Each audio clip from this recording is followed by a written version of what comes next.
할렐루야, 좋은 아침입니다. 1월 28일 수요일 매일 말씀 묵상 시작하겠습니다. 오늘 우리에게 주시는 하나님 말씀은 신약 고린도전서 8장입니다. 고린도전서 8장 9절부터 마지막 13절까지 말씀 제가 봉독하겠습니다. 하나님의 말씀입니다. 그런즉 너희의 자유가 믿음이 약한 자들에게 걸려 넘어지게 하는 것이 되지 않도록 조심하라. 지식 있는 네가 우상의 집에 앉아 먹는 것을 누구든지 보면 그 믿음이 약한 자들의 양심이 담력을 얻어 우상의 재물을 먹게 되지 않겠느냐. 그러면 네 지식으로 그 믿음이 약한 자가 멸망하나니 그는 그리스도께서 위하여 죽으신 형제라.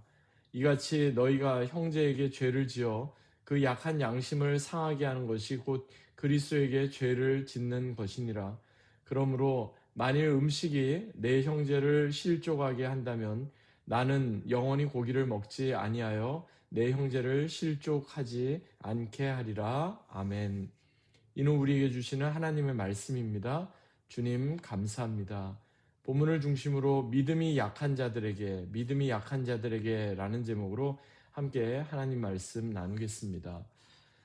특별히 사도 바울은요, 오늘 본문인 고린도전서 8장에서 다른 사람보다도 이제 갓 예수님을 믿기 시작한 사람, 믿음이 약한 자들에게 어떻게 대해야 하는지를 분명히 말씀하고 있습니다.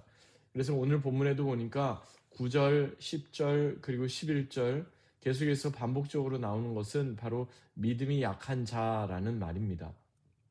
특별히 믿음이 약한 자에게 시험에 들게 만드는 그러한 것들을 극히 조심해야 된다 지금 말씀하고 있는데요. 본문을 시작하면서 우상의 제물에 관하여는 이렇게 말씀을 하죠. 우상에게 바쳐진 그 음식을 먹을 수 있느냐, 먹을 수 없느냐, 처음에 어떻게 보면 그 논쟁적인 그 주제를 가지고 이야기를 하고 있는데요. 나는 우상의 제물을 먹거나 우상에게 드려진 음식을 먹지 않으니까 이것은 내게 해당하지 않는다 이렇게 생각할 수도 있지만 다른 의미로 우리가 오늘날 상황과 좀 비교해 볼 수가 있겠습니다. 예를 들면 주초 문제, 술 그리고 담배를 그 예로 들어볼 수가 있는데요. 전통적으로 한국의 그리스도인들은 술과 담배, 주초 문제에 대해서 매우 부정적으로, 폐쇄적으로 그렇게 생각을 해왔습니다. 그래서 그리스도인이 된다는 것은 일단은 술이나 담배를 끊는다, 금주, 금연이 전제되어야 한다, 이렇게 사람들은 생각을 하죠. 그런데 우리가 미국에 와서 보면 미국의 그리스도인들 중에는, 크리스찬 중에는 술이나 담배를 어떤 신앙의 문제로 그렇게 결부하지 않고 이렇게 하는 분들도 많이 이렇게 보게 됩니다. 사실 한국교회 안에서 금주 금요는요 매우 좋은 전통입니다. 왜냐하면 처음 기독교 복음이 조선 땅에 전해졌을 때 당시 조선 사회의 가장 큰 문제 중에 하나가 바로 술, 도박 그리고 여러 명의 첩을 두는 축첩 제도에 있었기 때문입니다. 가까운 중국의 경우 여기에다가 이제 아편, 즉 마약까지 더해져서 사회 전체가 점점 더 병들어가고 있었습니다. 그때 한국 땅에 처음 복음을 전했던 서양 선교사님들이 술 문제, 그리고 도박의 문제, 그리고 여러 명의 첩을 두는 그 축첩 제도의 문제를 이렇게 분명히 그것에 대해서 분명히 말씀을 하지 않고서는 제대로 복음이 전해지지 않겠구나 이렇게 판단을 한 거죠. 그래서 우리 그리스도인의 삶은 당연히 절제와 변화가 있어야 한다는 것을 강조하면서 경건주의 그러한 전통을 많이 강조하게 되었습니다. 그래서 당시 그리스도인 성인 남성들은 대부분의 남자들과 달라도 한참 다르다 이런 평가를 받았죠. 그래서요. 1919년 3.1운동 당시에 민족 대표 33인 중에 거의 절반이 넘는 16명의 절반에 해당하는 16명이 다 그리스도인이었다는 것은 우리에게 시사해 주는 바가 굉장히 큽니다. 이렇게 좋은 의미에서 시작된 금주, 금연, 그리고 일부 일처의 전통이 어느 순간 점점 율법처럼 되어버린 게 문제입니다. 즉 다른 것은 다 범해도 나는 술을 마시지 않고 담배를 피우지 않고 외도를 하지 않았으니까 나는 문제가 없다 생각하는 사람들이 교회 안에서 점점 더 많아지게 된 겁니다.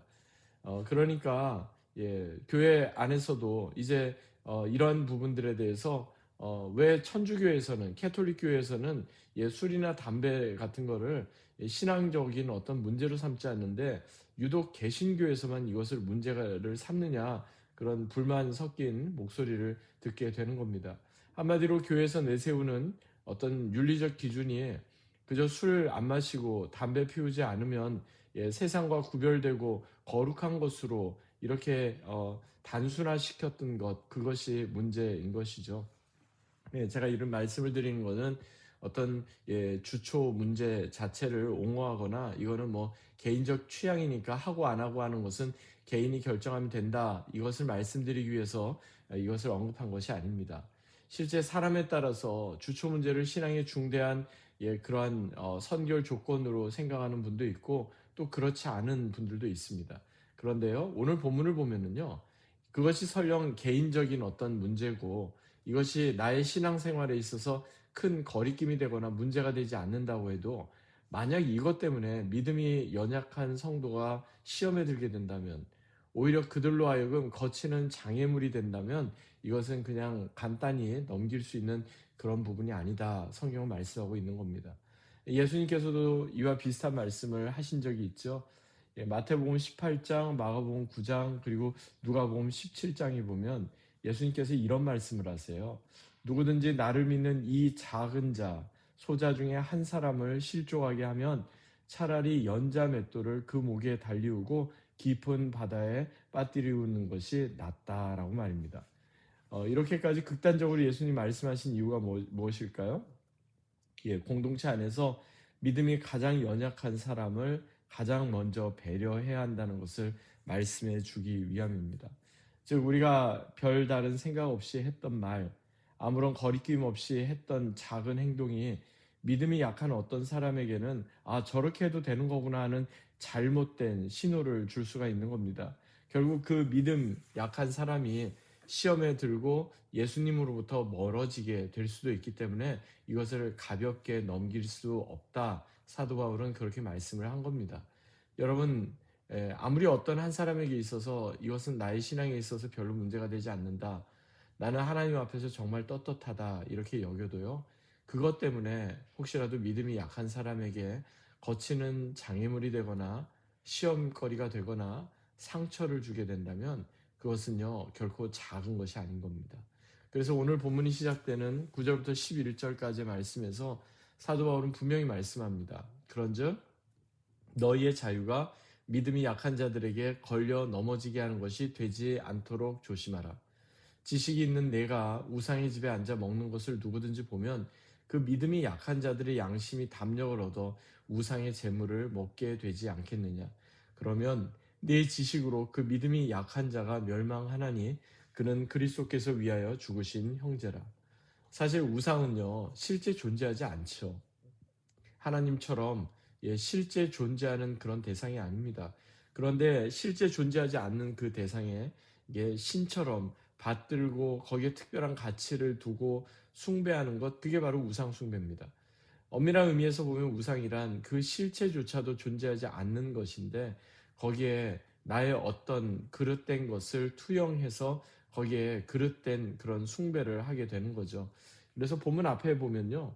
본문 앞에 나오는 고린도전서 8장 4절부터 6절까지 말씀에서 고린도 교회에서는요. 이러한 지식을 가지고 있던 사람들 나름대로 자부심은 대단했던 것 같은데 불행히도 그들이 가진 그 지식 때문에 모든 사람들이 동일하게 그것을 가지고 그런 것이 아니다 보니까 과거의 죄된 습관으로 다시금 되돌아가고 양심이 이렇게 약해지고 양심이 더러워지게 되었다 이렇게 경고하게 된 겁니다. 그러면서 사도 바울은요 오늘 본문 고린도전서 8장의 결론에 해당하는 마지막 12절 13절 말씀에서 이렇게 말씀합니다.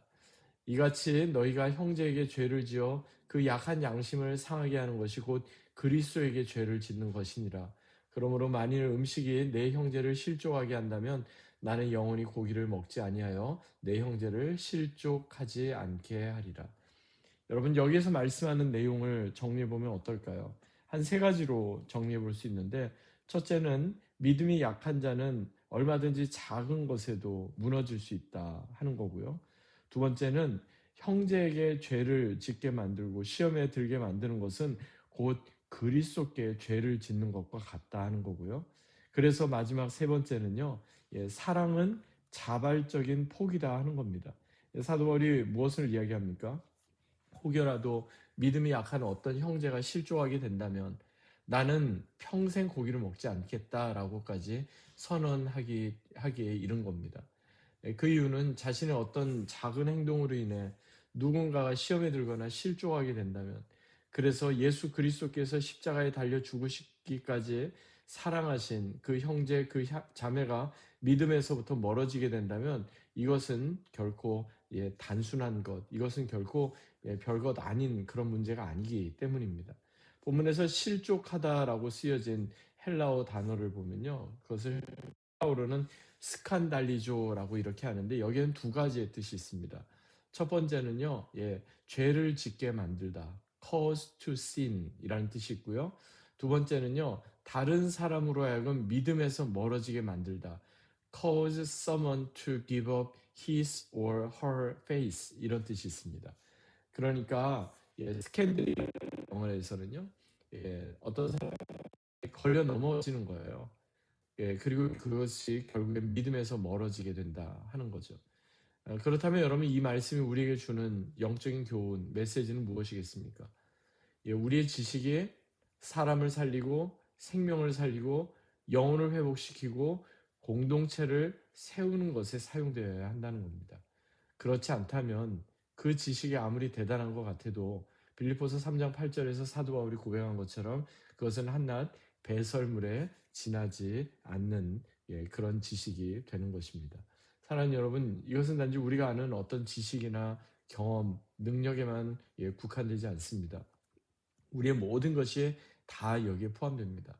그러므로 사도 베드로가 베드로전서 4장에서 말씀한 것처럼 만일 누가 말하려면 하나님의 말씀을 하는 것 같이 하고, 만일 누가 봉사하려면 하나님의 공급하시는 힘으로 하는 것 같이 그렇게 하십시다.